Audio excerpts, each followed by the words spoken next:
Buckle up for a new episode of Bumpaholics, the one and only podcast made to teach on all stages of the arrival of a baby, before, during, and after. Whether you're an expecting mother, have questions about fertility, difficulty with lactation, or postpartum, you're sure to learn from our experienced doulas when you listen to Bumpaholics. Hi, everyone, and welcome to KC Women's Ministries Book Club. My name is Kristen Mason, and I am the Executive Director here with KC Women's Ministry. Hi, I'm Jamie Mackey, and I'm the Technology Director with KC Women's Ministry. And today we are going to go all the way through to part 4 of Ghost Bellies. So basically, I didn't go by chapters this month because there were a lot of reoccurring themes, which totally makes sense, that we have already really thoroughly discussed earlier in our readings. So for this part, I kind of just went through and got the same number of topics that we've been discussing. And then just basically when I felt like we got to a good stopping point, that is where I stopped. So we're stopping at the very beginning of part 4. And then next month, we will actually be finishing Ghost Bellies. So it'll be part 4 through the end. Okay, let's get started. So the first topic that she covered that was different from the different things that we've already been talking about was talking about breast milk after loss. And Jamie, I would love to hear your input on different options for storing, saving breast milk. You're kind of our resident breastfeeding expert. Yeah, I mean, a lot of times it can be therapeutic to donate breast milk after a loss. Just like having that be a gift from your baby to another baby. I'm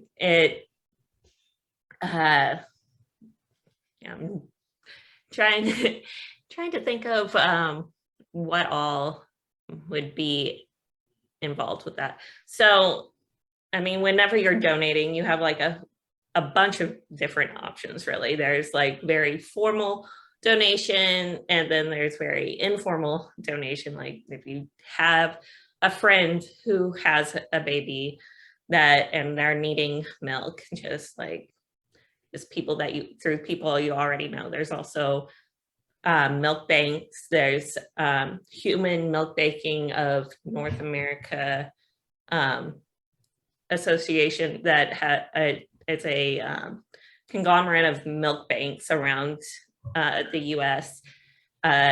We used to have a milk bank here in Kansas City that is no longer running, unfortunately. I think that like the closest milk bank we have now is in Iowa, I want to say.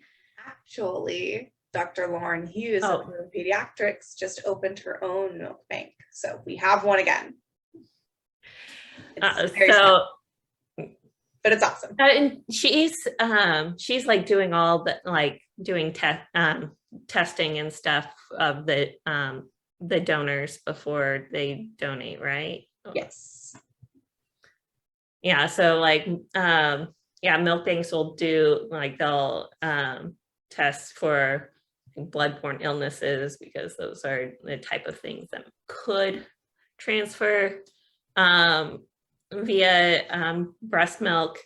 Particularly HIV is like the top concern with that, as well as whenever you have a milk bank that's going through a hospital, particularly, they're going to distribute that milk to premature babies more often than others. So they're really particular about any medications or even the prenatal vitamins that you're taking, because there's a lot of herbs and medications that can transfer through the milk and can interact with some medications that they may be on and that sort of stuff. Then you also have a lot of peer milk sharing programs online that you can get involved in. There's Human Milk for Human Babies and Eats on Feets, and they have like social media groups for different areas. So you can find one for your local area and get on there and offer up milk. Those that need it can just get on and say that they're needing it. Sometimes they're looking for milk that is dairy free because, or different things like that. They can kind of be specific if their baby is particular. I've used Human Milk for Human Babies several times because the St. Luke's Milk Bank that used to be in Kansas City, they didn't want my milk because of my prenatal vitamin had herbs in it that was going to not interact well. So I did Human Milk for Human Babies, and I always had great luck with that. Usually there's a lot more people requesting milk than those that are donating it. It's a high need. So like anybody who wants to be able to donate breast milk, you're never at a loss for people who need it. Yeah, definitely. If somebody was wanting to stop their milk production, which is basically what she was wanting, she felt very betrayed by her body that it decided to make milk. What are some different options?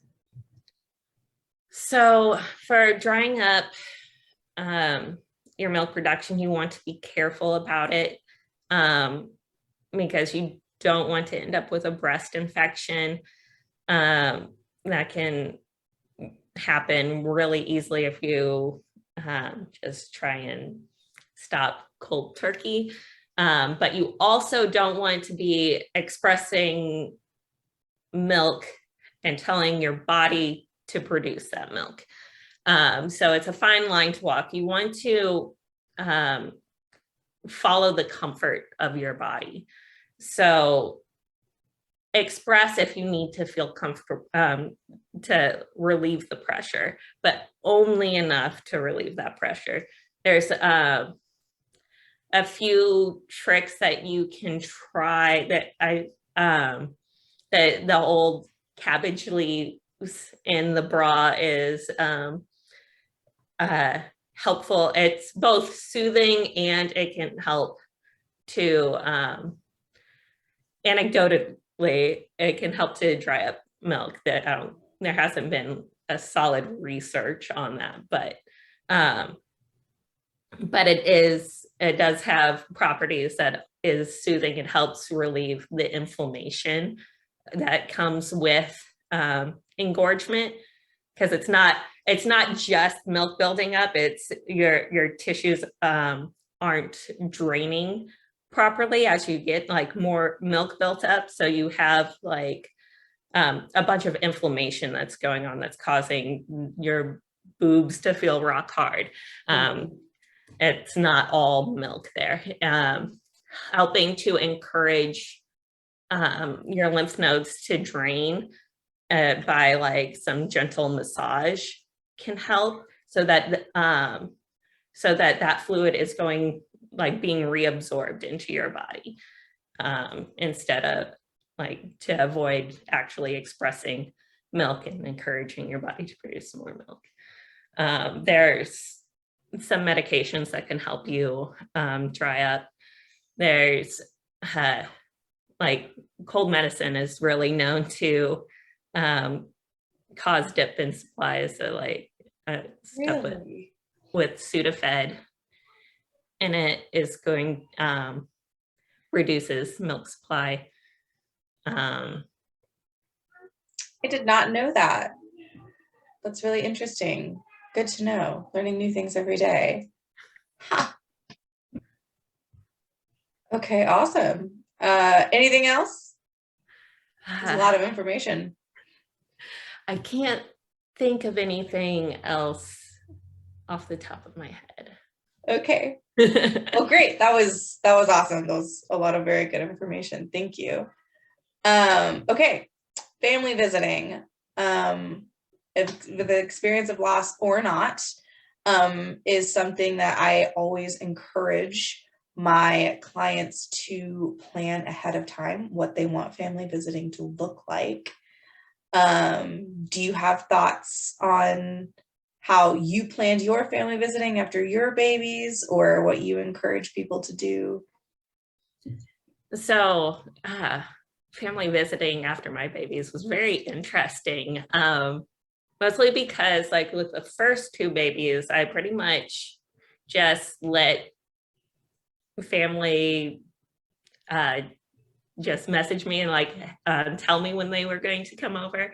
I had limitations after my first. I set limitations on who I wanted to be there, like during the birth, and then like as far as family or friends visiting afterwards, it's like they just needed to send me a text message to let me know when they were coming so that I could, be awake. Right.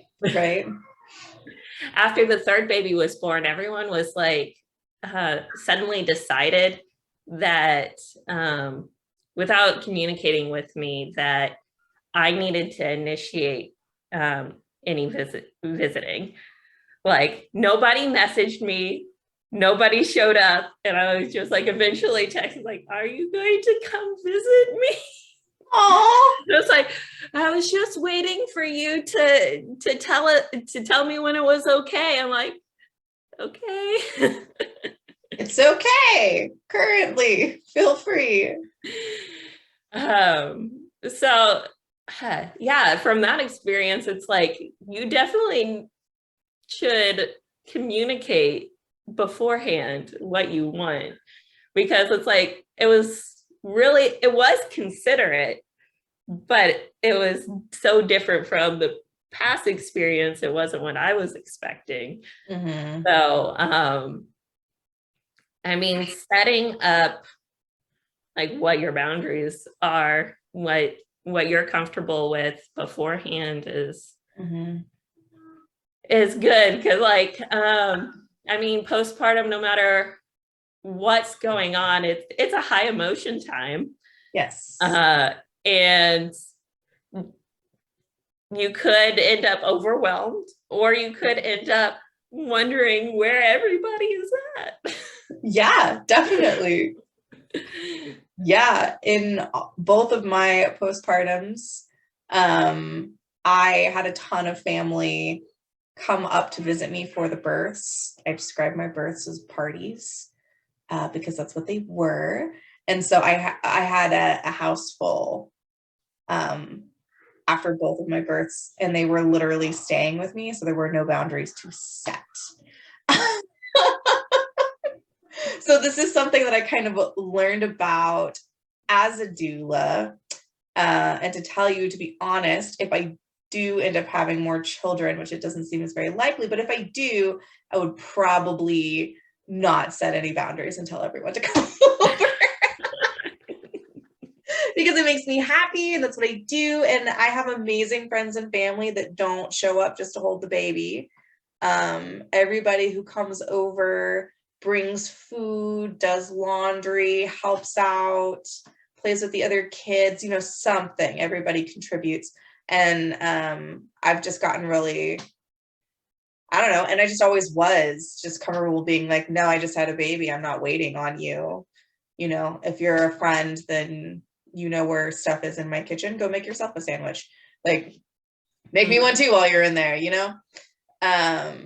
So, but for some people, for a lot of people, I think actually that's not necessarily the case. People do come over and they just want to hold the baby, and they think that that is helping. Something I have suggested that some people do and say it works out really well, and some people laugh really hard when I suggest it and say that would not go over well, is to actually make a very short list of very common chores that need to happen in your home that aren't a big deal to do. Like taking the dog for a walk, folding some laundry, small things, and hanging it up or putting it next to your front entry. And then when people come over, just ask them if they wouldn't mind doing something from the list. And then when it gets done, you cross it off. For some people, they're like, that is an absolute lifesaver because then I don't have to remember. And people really like it because it's simple stuff and they feel like they're contributing. And some people crack up laughing, like, my family would hate that. They would be so insulted. Okay, different things for different families. And some people just don't want visitors. And so kind of deciding what that looks like for you and then communicating it beforehand, like Jamie was saying, is very important. That what I find to be a nice, I don't know if it's a trick really, but that not so vocal way of saying that I'm not waiting on you while you're here after I've had a baby is to wear your bathrobe while they're there. Perfect. This is how I'm greeting people at this time. Will not dress up for you. Maybe that's what I wasn't in a bathrobe, but I was always in pajamas of some kind. I mean, their actual clothing. Give off the vision of what you are intending to do while they are there, which is not anything. Sit there and hang out. You'll feed a baby, and they will change that baby's diaper. Right? That can be on the list. While you're in this home, all of the baby's diapers officially become your job. I was like, oh, can I hold the baby? I'm like, here you go. Oh, and here's a diaper for whenever they're ready for a diaper change too, just so you have it. Right. Because that's how this works. And I'm pretty sure they're dirty right now, but exactly. Family visiting after a loss, which is what, the book here was focused on, where she wasn't really sure and they weren't really sure on what they really wanted to do. There's funeral planning, which it focused on quite a bit in this reading. And what does that look like for you and your family? And so it's going to be very similar to what we just talked about as far as boundary setting and helping around the home, because you do have an additional thing that you're doing, which is grieving for one, and funeral planning, and then that makes it to where they could potentially help you with a lot of that planning, depending on what level of comfort you have with them. And then just feeling confident that even though you are planning a funeral and people do want to come and grieve together, that doesn't mean that your boundaries of your home are no longer yours to set.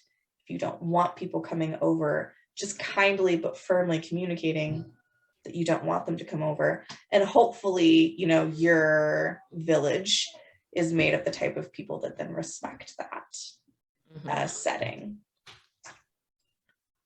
It's good to have these conversations about family visiting with your partner before you give birth. I always have that conversation with my clients in prenatals, and it is so interesting how often the partners are actually on completely different wavelengths and they had no idea. One of them is like, no visitors, and the other one is like, everyone can come over. Yeah, I feel like that would be really common. I want everyone to come over. My husband wants nobody there. I win. You always have like opposites in a relationship. Like you have the person who wants the company, and you have the introvert and the extrovert. Even in like in my relationship, most people would never call me an extrovert until they put me next to my husband. So it's like, and even people who may not normally want to be around a lot of people, whenever they have like big events in their life, they feel like they want their support system around them.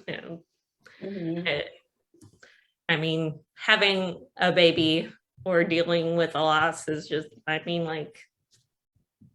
it's huge, Mhm. and how you handle that could be a lot different from how you handle other big events in your life. Mhm.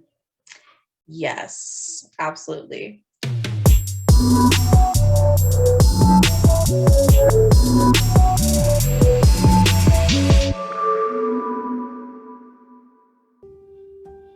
The following media content is intended to only be an educational reference guide and should not be taken as a substitute for medical advice. While KC Women's Ministry adheres to strict self-set guidelines, any advice, instructions, or information found within this media is not intended to be a substitute for medical advice, diagnosis, or treatment. KCWM makes every effort to broadcast correct information. We simply present the views based on evidence-based information. We welcome any comments, suggestions, or correction of errors. We are not sponsored by drug or device companies. By listening or viewing this podcast, you agree not to use this podcast as medical advice to treat any medical condition in either yourself or others, including but not limited to patients that you are treating. Consult your own physician for any medical issues that you may be having.